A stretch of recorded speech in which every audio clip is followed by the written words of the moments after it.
Sejak kecil saya memang suka melihat yang sifatnya visual ya. Benda-benda apa kemudian ditiru di dalam kertas, atau bahkan kalau dulu masa kecil sering memakai kapur tulis ya, yang saya terakan di atas ubin atau di atas meja itu dengan kapur atau charcoal kalau sekarang kita sebut. Alat yang juga sampai sekarang masih dipakai itu charcoal ya, itu adalah bakaran kayu yang disebut arang hitam. Kemudian kenapa saya memilih seni rupa?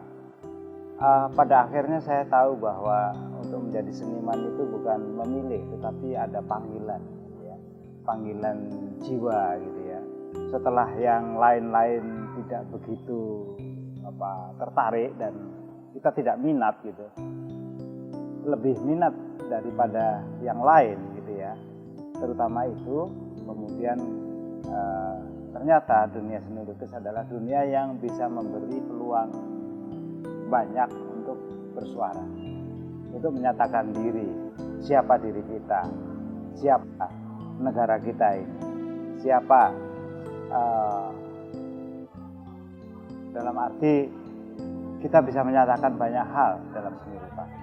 Ternyata dalam perkembangan seni rupa kita bisa mengembangkan sejauh mungkin, dalam arti kita bisa bekerja sama dengan orang penari, kita bisa bekerja sama di gedung teater untuk membuat set panggung, kita bisa bekerja dengan pemusik, dalam arti kita bisa tampil bersama pemusik setinggi mungkin pencapaian yang kita ikrarkan atau kita sepakati bersama, sehingga kami merasa bahwa seni lukis tidak mengungkung kita, karena bagaimanapun juga kesenian itu adalah sesuatu yang membebaskan ya, bukan mengurungkan ya, bukan mengurung kita ke dalam satu disiplin tertentu yang kemudian kita terjerembab di sana, tetapi kita justru bisa mengembangkan seni-seni lain lewat seni lukis.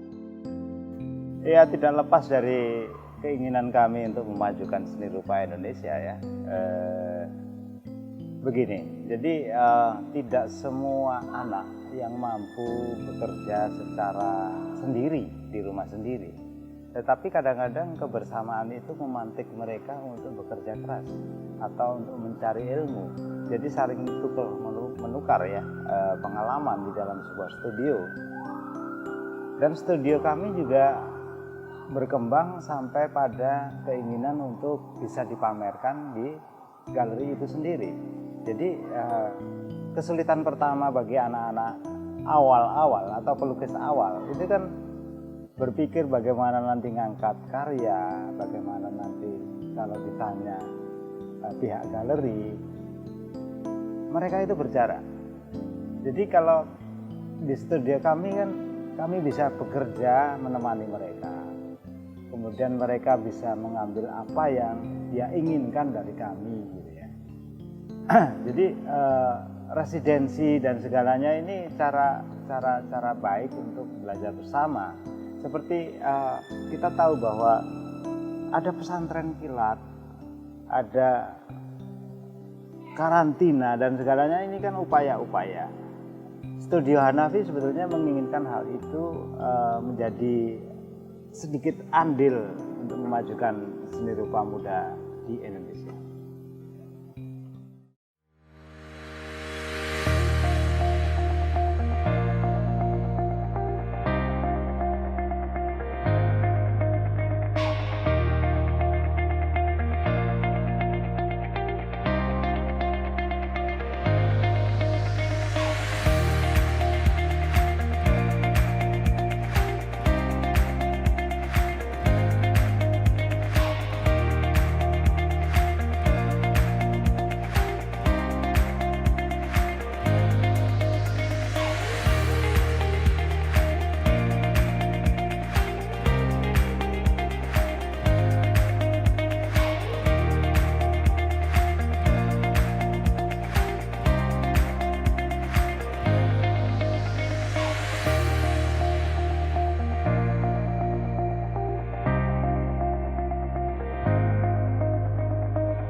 datang.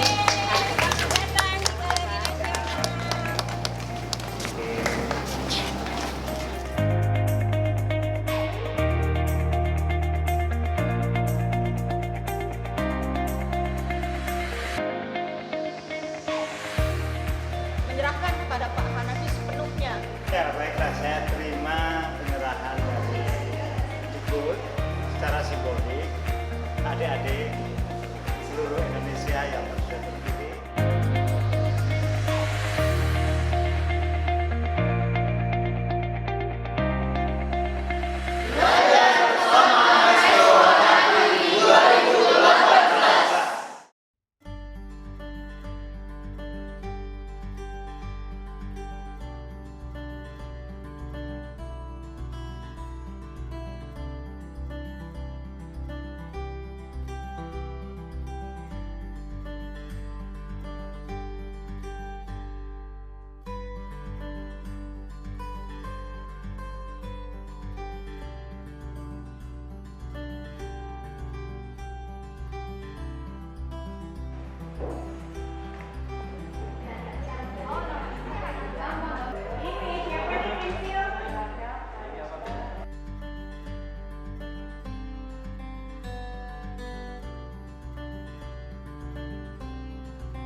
Di saat kamu dipisahkan dari air ketuban yang tadinya hidup di air ketuban selama 9 bulan 10 hari, kemudian harus hidup di udara, dan kamu menangis kaget gitu.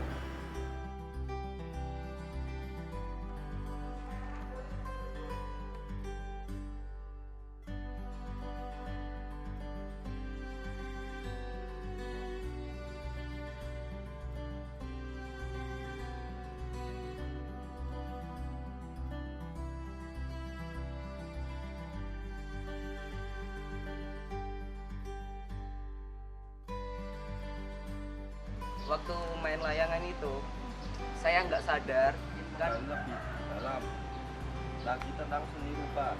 Anak-anak ini tuh kayak tujuan saya sebenarnya. Jadi dulu pernah ada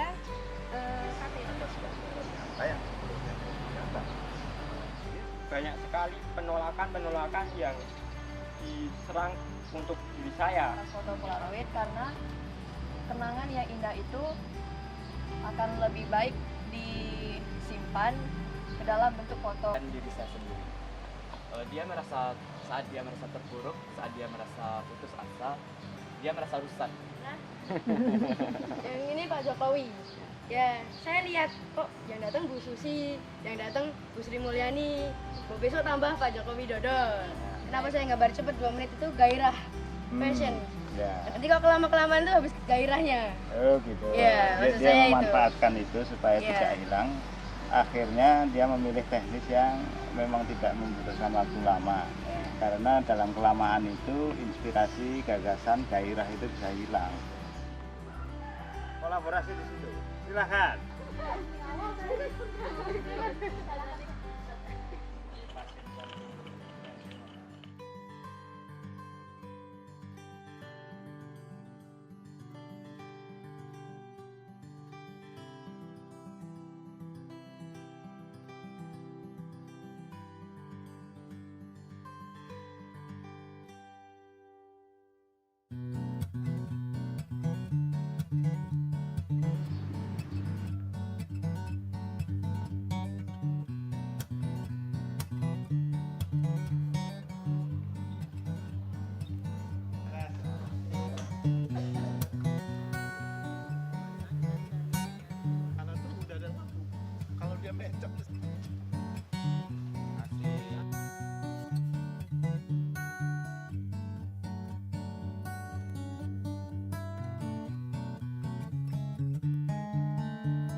tentu saja secara teknis kita paparkan, kita perlihatkan bagaimana mencampur warna, bagaimana hal itu bisa menempel, bukan hanya lukisan tapi juga kolas, bahan-bahan atau benda-benda di sekitar kita menjadi materi bahasa yang bisa menempuh jarak antara ingatan dan realitasnya.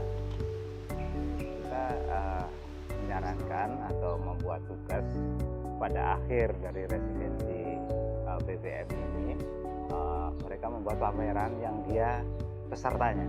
Jadi dia sebagai panitia sekaligus jadi peserta pameran itu sendiri. Jadi yang dipamerkan adalah karya-karya mereka, 15 anak ini. Jadi 15 anak ini setiap anaknya dapat tugas, namanya menjadi koordinator artistik, koordinator humas kayak gitu ya. Jadi seakan-akan mereka akan membuat pameran-pameran yang pernah dia lihat ya, seperti pameran besar. Jadi yang penting dia mempunyai pengalaman atau tanggung jawab pada lingkup yang lebih luas dalam arti kerjasama. Mengesankan sekali bagi saya, mungkin juga bagi mereka, karena hal ini tidak akan didapat di seputaran mereka tinggal. Kalau menurutku sih seni lukis kayak basic dari semua seni ya, di dalam bidang, di segala bidang. Jadi pengen belajar dari basic dulu, dan karena di sekolah saya milih jurusan tekstil, jadi kayak pengen keluar dari zona aman aja. Dari kecil saya sudah suka melukis. Karena melukis itu membuat saya senang dan juga saya ingin tetap terus melukis. Gambar itu adalah sebuah wujud ekspresi saya, bagaimana saya bisa meluapkan semua emosi saya dalam secari gambaran, secari karya yang saya kerjakan. Saya melihat lukis itu di mana aja. Jadi coret-coretan tembok, dari lambang, di jalan, dari warna-warna yang ada di pasar, dan warna-warna dunia. Asik sih di sini, suasananya juga enak, orang-orangnya juga open minded semua, enak diajak diskusi, enak diajak ngobrol. Jadi kayak udah nggak mandang umur berapa, asik. Saya jadi lebih tahu kehidupan seorang pelukis, seorang seniman itu seperti apa. Saya juga bisa bertemu banyak teman-teman yang memiliki teknik melukis yang berbeda-beda, seperti misalnya ada yang suka melukis abstrak ataupun realis dan lain-lain. Jadi di sini saya benar-benar bisa menambah pengetahuan dan wawasan saya mengenai seni rupa semakin luas. Saya diajari tentang melukis yang tidak terlihat dan yang terlihat. Yang kedua, saya diajari tentang manajemen. Yang ketiga, tekniknya Pak Hanafi untuk membuat background. Ini saya juga mendapat pengalaman baru, misalnya bagaimana cara membuat sebuah pameran. Dan ternyata dalam pameran itu ada banyak orang-orang yang bekerja di belakangnya. Saya belajar tentang membuat sketsa, melukis di atas kanvas, saya tahu tentang pengelolaan barang dan alat, bagaimana cara mendisplay sebuah karya agar menarik untuk dilihat. Saya mendapat banyak teman dari berbagai provinsi di Indonesia, jadi menambah banyak sahabat, kerabat, teman-teman yang baru, jadi banyak kenalan juga. Seru banget ya, bisa berkomunikasi dengan maestro langsung, bisa berkomunikasi dengan maestro terkenal, terus banyak jalan-jalannya juga, jalan-jalan sambil edukasi, sambil belajar ke museum-museum, terus nampak kami kan seni rupa tuh, jadi di bidang melukis atau menggambar, jadi kami bisa melihat lukisan-lukisan yang super wow gitu, yang nilai harganya tinggi, ya kami bisa belajar seperti itu. Terus kami bisa berkomunikasi dengan teman yang lain wilayah, jadi kami punya ciri khas masing-masing, bisa berbagi pengalaman di kota-kota masing-masing seperti itu. BBM tahun 2018 ini sangat menguntungkan bagi para pelajar di Indonesia untuk bertemu seniman-seniman yang hebat. Saya sih ininya terus ini ya, apa yang saya udah dapat di sini saya bagikan ke teman-teman. Terus ya saya belajar lagi supaya besok bisa jadi kayak Bapak Hanafi. Program belajar bersama Mastro ini lebih baik diteruskan hingga sampai seterusnya gitu. Soalnya ini sangat berguna untuk para generasi muda seperti kita gitu loh. Soalnya seni itu penting, selain juga akademik, anak muda itu juga harus mengolah, mengasah keterampilan dan bakat yang mereka punya.